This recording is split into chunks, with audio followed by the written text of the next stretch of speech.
Quarta-feira, dia 29 de julho de 2026. Sejam todos muito bem-vindos, meus amigos, a mais um vídeo do canal Terra Brasilis News. Muito bem. Olha só a situação que nós vivemos. Aquele ministro da Suprema Corte acredita que pode exigir explicações de todos, mas acha que não deve explicações a ninguém. É assim que agem o rei da democracia, muralha da democracia. Aquele apelido carinhoso que a imprensa comprada dedicou a ele. Ele pediu explicações ao presidente Jair Bolsonaro se ele autorizou ou não a exibição daquele vídeo de inteligência artificial na convenção do PL. Muito bem. Hoje a defesa de Jair Bolsonaro respondeu: não. Jair Bolsonaro não sabia do vídeo. E aí agora se especula. Com isto, Moraes então pode jogar nas costas de Flávio Bolsonaro a tal política de uso de uma inteligência artificial ao estilo deepfake. Nós sabemos perfeitamente que tudo isso não passa de ameaças, de imposições para inibir Flávio Bolsonaro de agir com naturalidade numa campanha eleitoral que desde antes se sabia que seria suja e será mais suja do que já está sendo. Disso nós sabemos. Mas é assim que age aquele ministro. O Inácio também acredita que não precisa explicar seus desmandos a ninguém. O ministro Gilmar, ministro Flávio, Paulo Gonet também cometem a mesma heresia de se colocarem acima do bem e do mal. Quanto aos inúmeros parlamentares que subtraem o erário público, nem se fala. Mas nós brasileiros, nós somos obrigados a explicar tostão por tostão o quanto nós ganhamos, o que gastamos, onde gastamos, sob pena de sermos julgados e punidos por todos os que nem sequer são considerados culpados nesta falida justiça brasileira. E aí, você pobre mortal, quer me convencer que vivemos em plena democracia? E que desfrutamos de um governo do amor? Você quer me convencer que o Brasil saiu do mapa da pobreza? Quer me convencer que temos um presidente preocupado em socorrer os mais necessitados, apenas oferecendo uma coleira chamada benefícios sociais? Talvez por isto mesmo você ainda se encontre no mesmo lugar desde sempre, sem perspectiva de evolução social, sem interesse de progredir e crescer economicamente, já que continua acreditando em falsas promessas. Você, militante de esquerda, certamente faz por merecer o presidente que o Brasil infelizmente tem. Fato é, meus amigos, que agora, aquela muralha da democracia, um apelido aí carinhoso que nem eu falei que a mídia comprada deu a ele, né? Começou a entrar de vez na campanha eleitoral, disfarçadamente. Começou com essa conversa, dando 48 horas para a defesa de Jair Bolsonaro explicar sobre o vídeo de inteligência artificial. Mas isso é pouco. É muito pouco porque nós sabemos que, desde já, qualquer situaçãozinha onde o PT se sinta inferiorizado, desprestigiado ou em queda nas pesquisas, vai sair uma gazela saltitante de lá de dentro, correndo para o puxadinho do Supremo, pedindo socorro. E esse ministro lá estará prontinho para agir, porque é assim que ele faz. O próprio ministro Cássio Nunes já havia dito que esse tipo de vídeo que foi mostrado na convenção não interfere em nada na legislação. Mas ele, a muralha da democracia, acha Acha não, acredita e tem certeza que com a caneta, monocraticamente, ele determina o que bem entende. Fica claro, obviamente muito difícil, caminhar de forma honesta, decente, dentro de um sistema que só coloca pedra de tropeço em nosso caminho. Né? Porque é evidente que Flávio Bolsonaro está tentando traçar um caminho do qual ele tem conhecimento por ter aprendido com seu pai, que é o maior líder político do Brasil. Ele tem um caminho pronto para seguir, mas já sabe de antemão que vai enfrentar esse sistema. Né? Não basta as perseguições a Jair Bolsonaro, que foi injustamente preso, sequestrado, e que agora não pode nem sequer receber visita da família. Porque não existe na história da democracia uma situação tão igual a esta. Uma situação assim só existe em países ditatoriais. Só em países ditatoriais.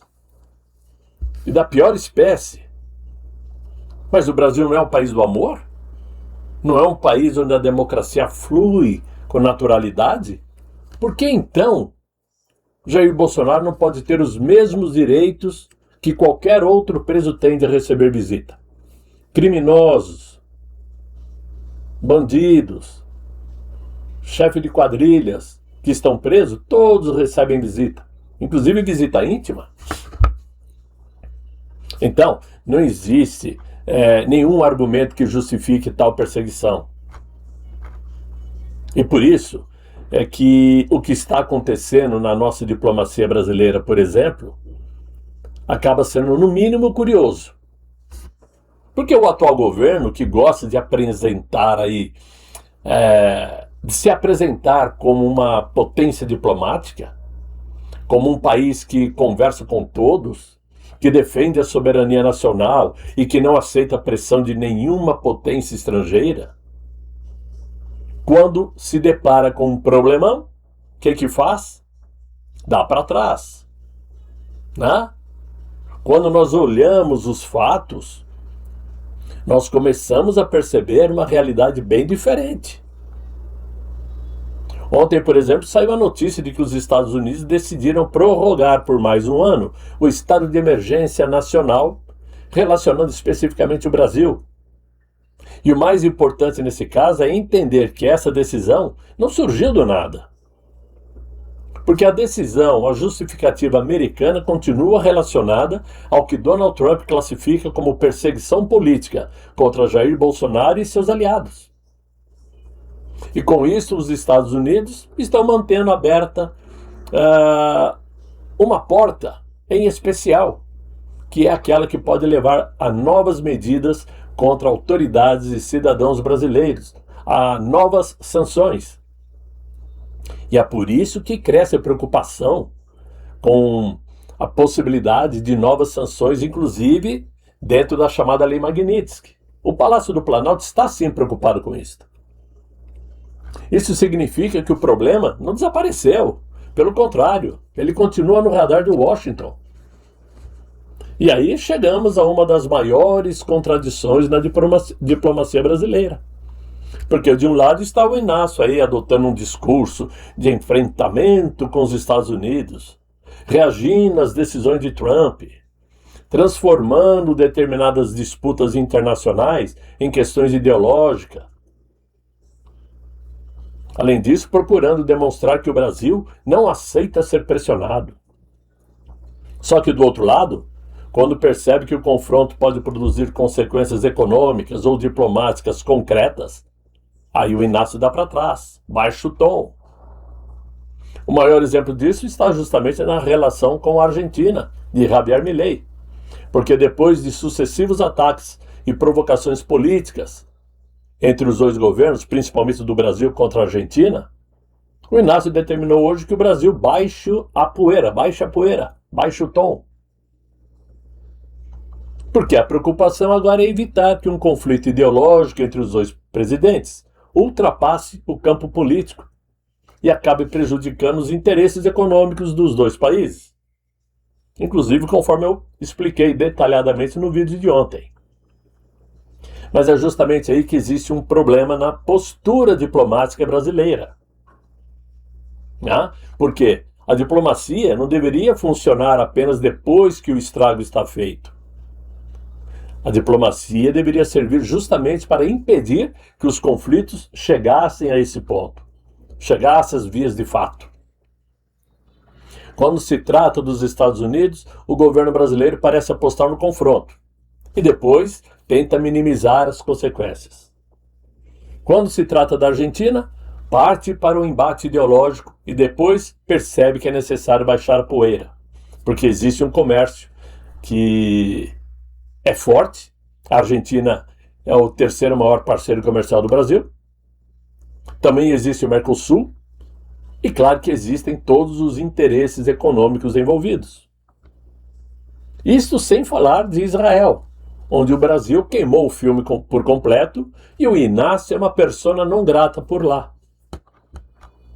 E aí tudo isso levanta uma pergunta muito simples.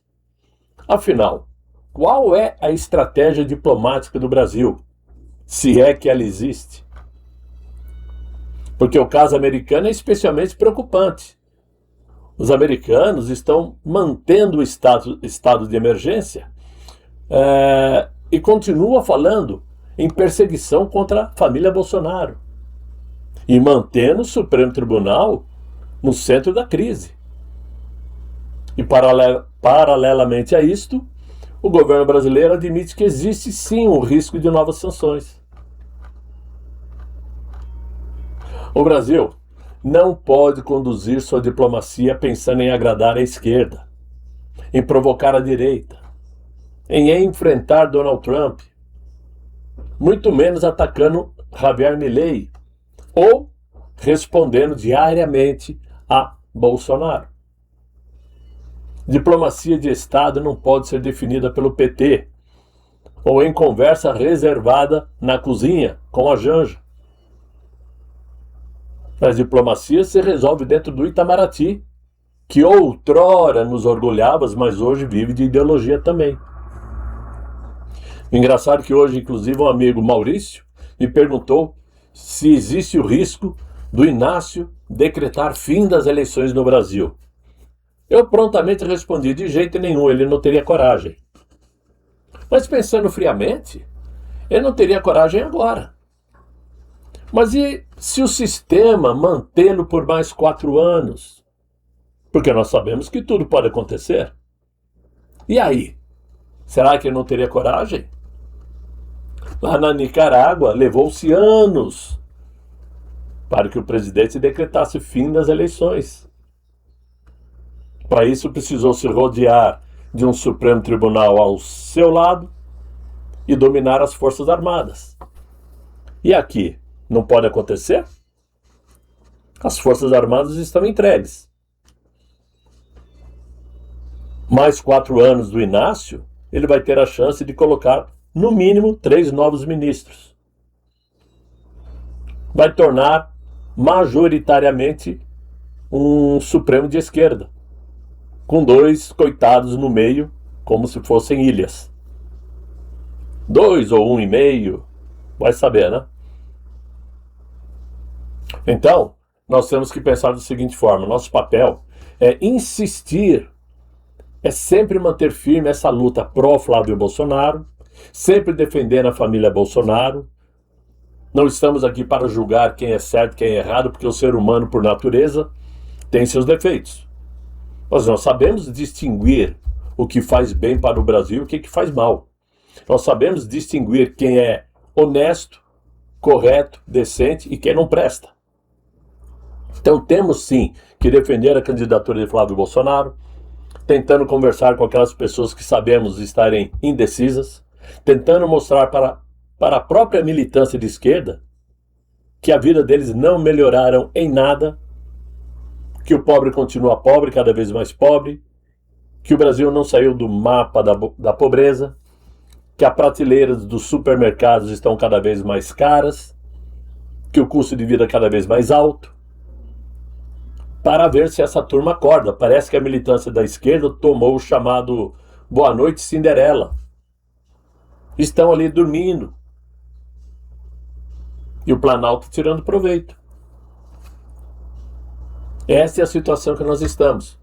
O Brasil já arrumou problema com os Estados Unidos, com a Argentina, com Israel, sofre uma pesada tarifa da China para a exportação da carne, uma tarifa de 55%, que ninguém fala nada, né? Não consegue atrelar uma negociação aberta, firme, entre Mercosul e União Europeia. Sem contar que agora, com esta encrenca com Javier Milei, a Argentina pode brecar essa parada toda.